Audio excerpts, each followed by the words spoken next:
this proposed question is really important to me. It's about advice for the younger generation, and as they come up, how they can follow their dreams. And the only thing I can say is it takes a lot of grit. So I've been knocked down more times than I can remember, but it's that never say die attitude. It's that same kind of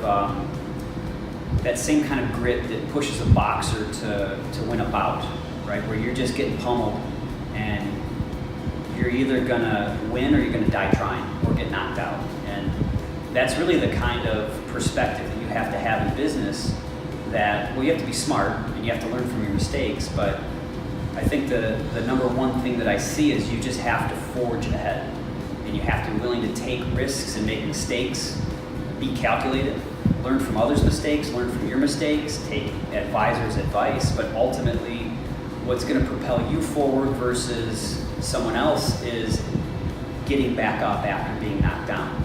And I've seen companies fold right before success numerous times, and it's because that business owner or the jockey or the investors won't stand up again. And it takes a lot of grit. I think that's the right word. And you just have to forge ahead and push forward. Even when everything is telling you it can't be done, it's impossible, people who really make incredible things happen in this world, they forge ahead when it is impossible.